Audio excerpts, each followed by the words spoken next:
crises that Sri Lanka has been facing.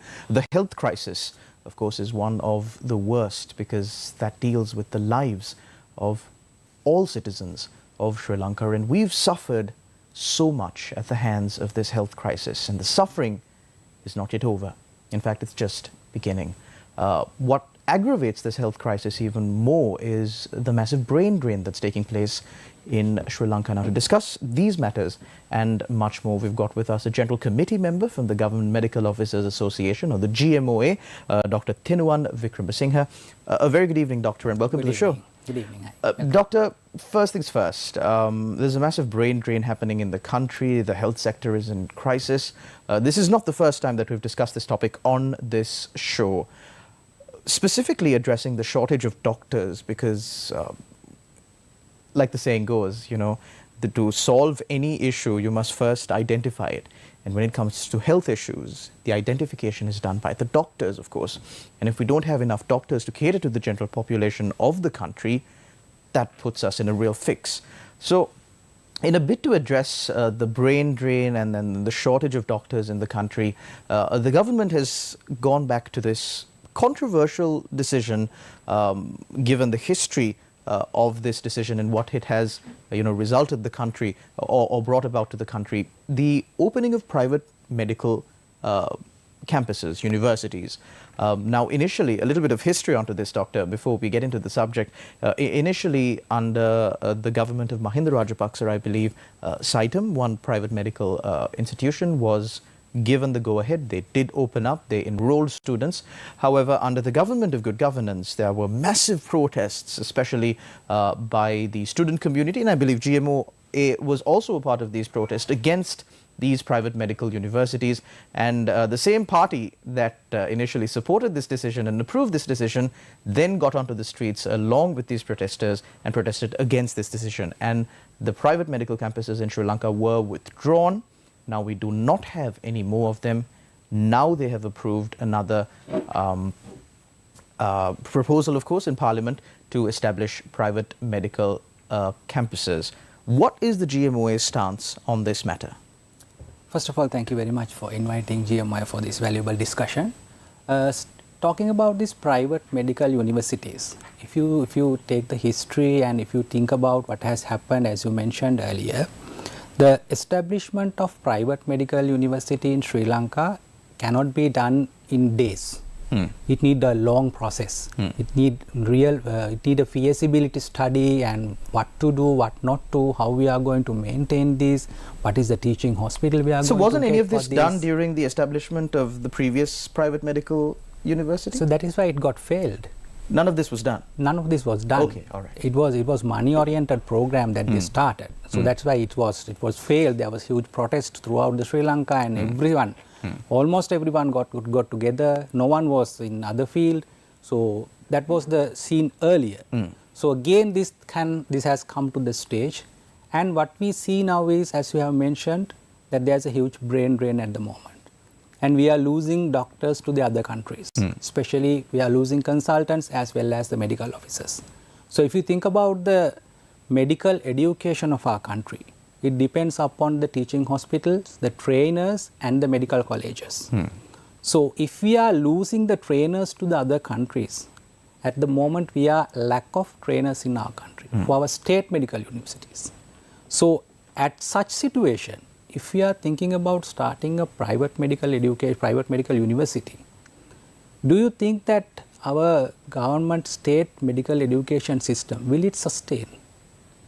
The lot of people who are working there will be prone to go and work in the private medical education sector. So we are already in a shortage. So if this continues to happen, these people will go and start working there, and our entire state health sector, the state medical education system, will collapse ultimately. But then, Doctor, wouldn't it be better for these these teachers, of course, these trainers, as you mentioned, for them to maybe join a private medical campus in Sri Lanka instead of traveling overseas? Wouldn't that be better? So then what about the medical students who are entering into the state medical universities? They are the one who has gained the maximum out of their education. The taxpayers' money has been utilized best by those people. They have qualified to get into a state medical university, and they have the scope of becoming a skilled doctor in 5 years, 6 years time. So if they don't have the standard medical education from the skilled professionals, from the experienced teachers, so what will happen in 5-6 years time is the doctors that are producing from our state medical universities, the people who cannot afford for a private medical education will be deprived of their education. But then, doctor, all of these matters are very connected, and it's almost sometimes like a hole in the bucket. We come back to the same issue. The doctors who are graduating from state universities, which is the only accepted practice now because there are no private medical universities in Sri Lanka, the doctors who the Sri Lankan general public has invested so much of money in are the same doctors who are leaving Sri Lanka at this very critical juncture. So I didn't get your point actually.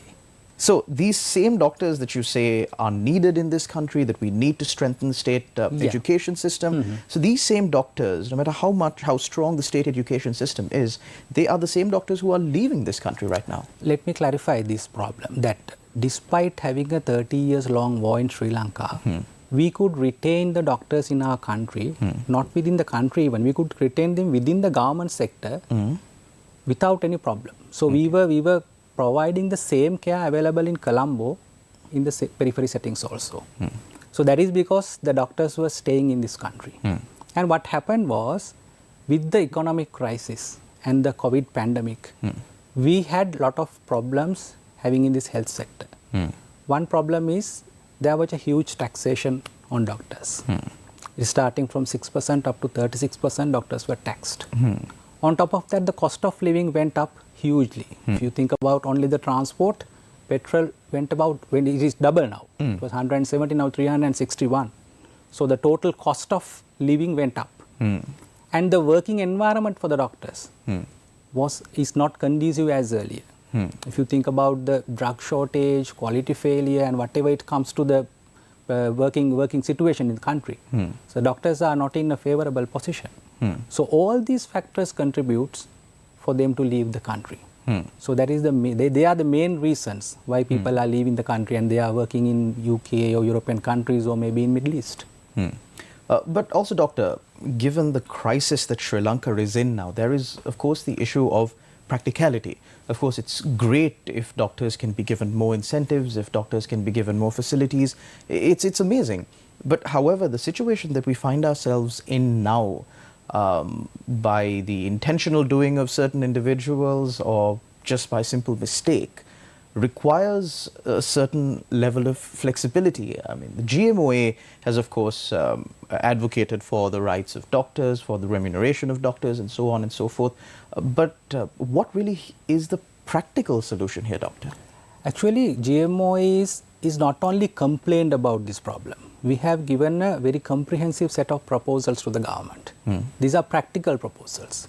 We are not telling that we must given the same salary as UK or Australia. We know that it is not practical here. But we have make a proposal to pay a market value. There is a market value for everyone here. The performance based and market value salary for a doctor. We have asked the government to agree to it in a policy wise. And at least 50% of this, if we can give in the first step, that is acceptable. And we have asked to give us a reasonable travel allowance. That is very, if you think about a consultant working in Jaffna Teaching Hospital, whose family lies in Colombo, he has to travel at least once a week to Colombo and Jaffna. If you can imagine how is the transport cost for him. Because we have been not given any facility by the government. Our vehicle, driver is the same person, our fuel, maintenance, everything is managed by the same person. So we have given a 8-fold proposal to the government, giving solution for these problems. All of them are not even monetary ones. There are things that the government can do in overnight. If you think about the schooling problem of a doctor, where the consultant is maybe working in Anuradhapura, the family lies in Colombo. Right. So he can't take his family to Anuradhapura or vice versa because there is no proper schooling for his children. And think about a consultant who is coming after foreign training from a European country, maybe from United Kingdom. Once he landed here, if his kid is not getting a proper school, will he stay here? So this government does not have to bear any cost for this one. They just need to take a policy decision.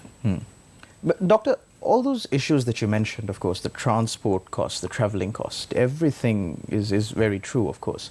And these are issues that must be solved not only for the medical profession, but for the general public in total. Yeah. But the issue here really is that for the doctors that come out here in Sri Lanka, like you said, they come out through the state mechanism, they work very hard, and at the end of the day, it's the taxpayers' money that really fund them. One might wonder as to if maybe doctors should take a step back and, you know, try and cope with the system that is here now. I'm just speaking from the perspective of a third party. Because everybody in Sri Lanka is suffering. And I do understand that people have their own freedom. If they want to migrate, they can migrate. But at the end of the day, we are facing a serious crisis as a country. We're not only facing a financial crisis, we're facing a governance crisis. We are facing a situation where people in power are still lying to us. They are still trying to suppress us.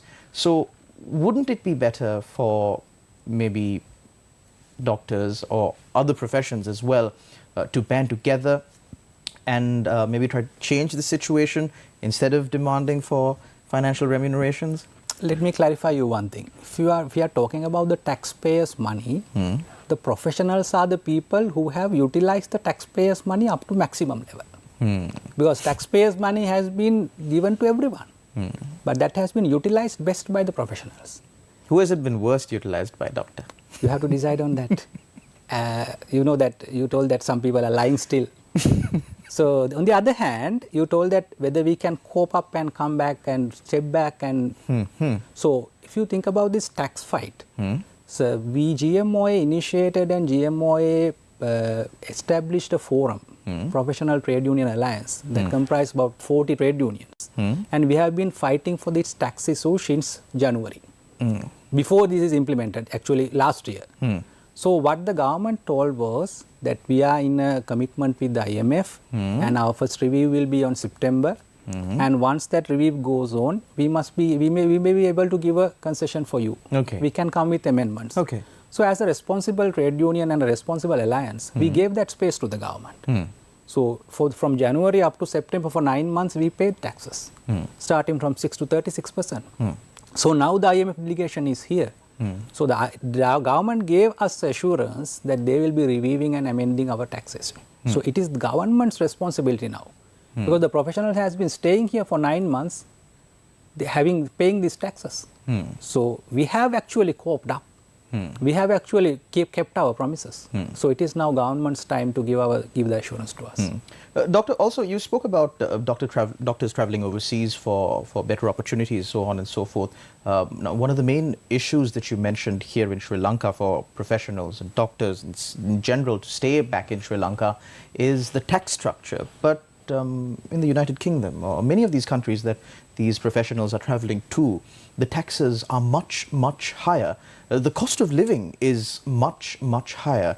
For example, just to put this into context, maybe a person who is earning 1 million Sri Lankan rupees in the United Kingdom couldn't live a luxurious life as a person who is earning maybe 100,000 here in Sri Lanka.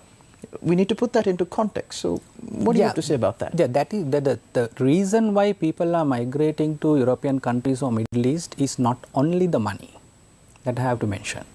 So although the taxation, the tax rates are high in, say, United Kingdom, it's around 40% taxation.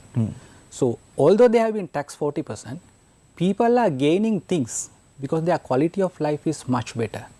If you go to their transport system, so it is much, much easier and smoother than in Sri Lanka. So even if you go to if you think about the working environment in United Kingdom, so it is really conducive.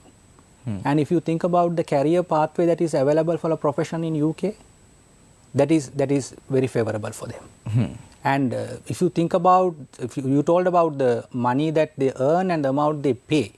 So if you compare these things, even though the huge disparity between the amount that they get here and there, and the cost of the quality of life that they are having there, trend them to go there and work. That is why we are losing these people to those countries. And even if I will give you a small example, the skilled consultant here are paid 88,000 of basic salary. Okay. When it comes to the total take-home salary, it will be around 250,000.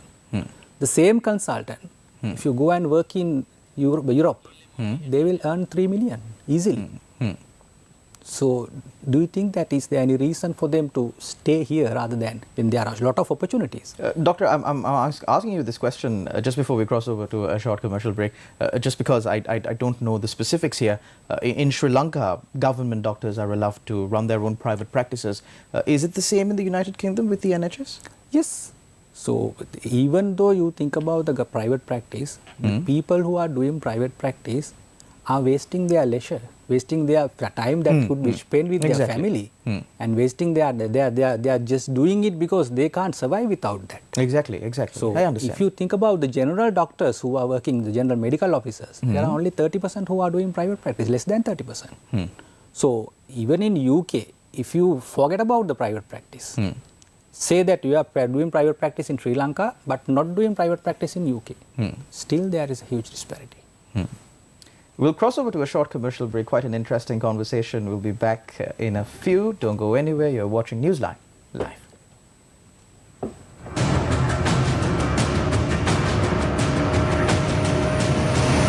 News First, Newsline.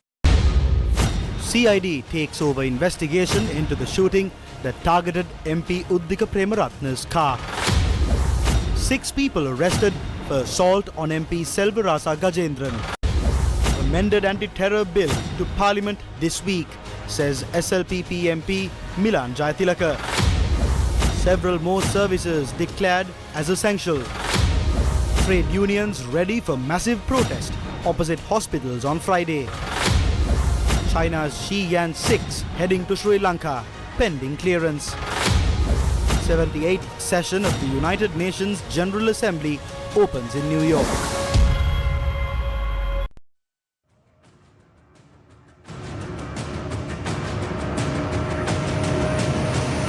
News First, Newsline. Welcome back. You're with Newsline Live. We're in discussion with Dr. Vikram Singh, a General Committee member of the Government Medical Officers Association. Dr. Vikram Singh, we were speaking about the health crisis here in Sri Lanka, and the first half of the program we focused on the brain drain, the reasons for it, and hopefully we'll try to come to a solution, a viable solution at the end of the program. But we're focusing your attention a little bit now on the collapse of the administrative structure of the health sector here in Sri Lanka. Best examples being the people who lost their sight after going to conduct certain surgeries on their eyes. They go to the hospital, of course, to maybe remove a cataract or something. They end up blind. Then there were several instances where people went to hospitals for maybe a small injury, a stomachache, a little bit of a fever, and certain medicine were administered to them, and those medicines were of questionable quality, and now investigations are underway as to if these people lost their lives because of this medicine. We know the collapse in the administrative structure here. The details are just out there. Nobody's doing anything about it, really. It started off really, or one of the biggest incidents that comes to my mind at least, is the NMRA data wipe. Data of suppliers of medicine to Sri Lanka that were on the government cloud at the NMRA were deleted. And it was revealed in court that the data was not mistakenly erased. Someone actually sat down at a table and hit select, delete for a period of about 7 hours. Now, Doctor, as the GMOA, this is a really serious issue, because you spoke about the working conditions here in Sri Lanka, the fact that doctors can't prescribe medicine to their patients with the confidence that these patients will be cured by it. Actually, they're in two minds as to if this patient would die after taking this medicine. So isn't the GMOA really pushing for better administration of the health sector here in Sri Lanka that was once one of the best systems, at least in Southeast Asia? Yeah, the health indicators of Sri Lanka is one of the identical thing. It is internationally accepted that we have the health indicators as similar as the developed countries. Okay. So, if you talk about the Australia, they are spending about 6,000 USDs per capita health budget, and United States about 12,000. But we are maintaining the same indicators with 160 USDs. So that is with the proper human resource management that we were having. And the health crisis that we are having at the moment are few folds. One thing is we are having shortage of drugs. Another thing is we are having quality failures. Okay. Number 3 is we are having breakdown of investigation procedures, machines and all. The service agreements are not happening. Number 4 is the most serious one, the poor human resource management, the brain drain. Right. So if you think about these all problems, say we were talking about the drugs issue now. So there are 5 entities in the health ministry who are coordinating this drug issue. The Ministry of Health, Medical Supplies Division, NMRA, SPC and SPMC. So the Auditor General's report that was published in May 2022 clearly states that there is no coordination in between these 5 bodies. So if the SPC doesn't know what are the drugs manufacturers in Sri Lanka, they import them from the other countries. So it is like that. So if you think about the holistic approach, the incoordination in between these things, the unavailability of a digitalized system, unavailability of a proper procurement system, failure to keep adequate stocks, these are the main administrative problems we are having. So, Doctor, these administrative problems, of course, have been identified time and time again, especially through the audit report of the government auditor. So, the issue is, though, nothing is being done, Doctor. I will give you a small example for this, that what GMO has done. GMO has been predicting this crisis even before it happened, for months. And we have been giving proposals, we have been giving media statements, we have been discussing in the different meetings, and we are expressing in different forums. And one thing we told is that there are about 1,400 drugs that is working in 1,100 drugs. There are 14 vital drugs and 646 essential drugs, and there are non-essential drugs about 500. So we recommend the government to scrutinize this and cut down this amount to 800 odd drugs. So we could save maybe 10 billion from the drug budget. But that scrutiny was done. All the colleges were agreed, the proposal was made, but it was not implemented. And again we proposed to the government that if you think about a diabetic patient or patient with a high blood pressure, there are many drugs that they have been prescribed. So there are common drugs, there are rare drugs. So if you can choose 1 or 2 or 3 common drugs out of this list, and if you can give them to a concession price to the customer, the patient will be able to purchase that one. So that one was not implemented. And the worst thing that happened is, if the public is going to lose the trust on the government health system, it will not be recoverable. So just think that during the COVID time, the people who were going back to the private sector was diverted to the government sector. People had good faith on government sector. They got the vaccine, they followed the instructions, they came to the hospital. So with the things that people are losing their vision after eye surgery, now they are losing the trust on the government health system. So it is actually a catastrophe. So, Dr. Vikram Singh, given the situation in the country right now, we are looking at, maybe coming out of this rut that we're in. What is the GMOA's take on the actions that have been taken by the government to address the health crisis? Thinking about the drug problem, we are thinking that there should be long-term and short-term plans. Thinking about the short-term plans, if you think about the long-term plan first, we don't have a proper quality assurance lab. So we should have a state-of-the-art proper quality assurance lab which has the international accreditation.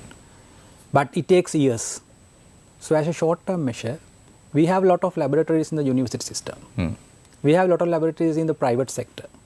But have we ever explored, have we ever think about what we can get what are the facilities that we can get from them?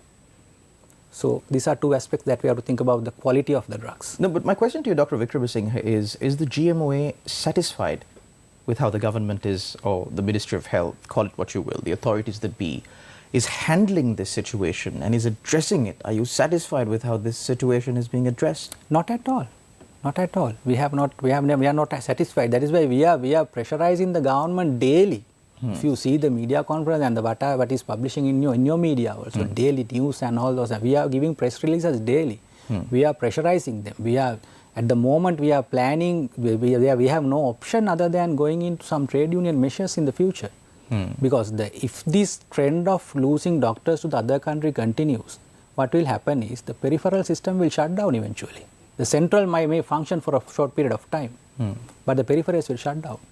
And the doctors who are remaining here will get exhausted.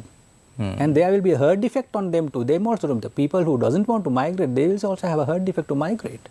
And when the trainers are migrating, as I told earlier, the medical education system will collapse. So in 7 years' time, we don't have doctors here. It takes 7 years to produce a good doctor and 15 years to make a consultant. So Dr. Vikram Singh, in your analysis of the situation, or at least the heed that the government is paying to these warnings, cautionary statements that are being released by the GMOA, do you think that they just don't care about the situation? Actually, whether it is purposeful or not is something doubtful in everyone's mind, whether they are doing it purposefully or not. So we have been planning a series of action now. Now at the moment, for this week, we are educating our parliamentarians, religious leaders, general public, and everyone we are educating on the crisis. So today also we have sent a letter to all the parliamentarians and party leaders describing this crisis and what are the solutions. Do you think that they might read it? That is we have a doubt. We have a serious doubt on that. But it is our professional responsibility to educate them. So if they can have a voice in the parliament, if they can have a voice in the government, if they are thinking that if you do not put the cap on this drain, how much you put from above will not retain there. There are 5,000 odd doctors who have completed the foreign qualifications now. That is 1/4 of the entire doctors community in Sri Lanka. They have completed the qualification examination procedure, they have got the license in other countries, and they can move in at any time. So if they are retaining in this country because of some commitment. Doctor, one final question on this brain drain issue. Since the general public are investing so much of money in producing a doctor, do you think it's fair for the government to maybe put in a mandatory period that a doctor should serve in Sri Lanka before they can apply for employment overseas or apply for any qualification that would give them accreditation as a doctor in a foreign country? At the moment also there is a mandatory period that you have to work before. How long is that, doctor? After getting passed from the university, after doing the internship, to go to a postgraduate, they have to wait 1 year. 1 year? Then only we have to start the postgraduation. Okay. That is in Sri Lanka. After doing postgraduation, you go for the foreign training. With that, we are going also in a bond. There is a bond that before you have to sign and go. Right. So we are going on that bond. So if you think about a problem, there are solutions at different levels. If you take the last solution at first, so things will be not solved. So just think that if you give a proper leave to a doctor to go abroad and come, at least they have a commitment to come back. Otherwise, if you try to restrict them, what will happen is they will just drop the job and go. They will never return. Thank you very much, Dr. Vikram Singh. A very fruitful discussion, of course. I'm totally in agreement with you on the point that if we try to bring the measures of last resort first, I mean, they're called last resort for a reason, that the situation will get even worse. But the problem really is, doctor, that we have, the first level solution, second level, third, fourth, fifth, last level solutions. However, no solution is being proposed or implemented at this point of time, and that is the issue. And I hope and pray, of course, for the betterment of Sri Lanka as a whole, for the entire general public, that this health crisis, of course, will see an end sometime soon. And the GMOA and the medical community in Sri Lanka will have to definitely play a big role to get that done. Thank you very much to all our viewers out there for tuning in. Until we meet again, take care and God bless.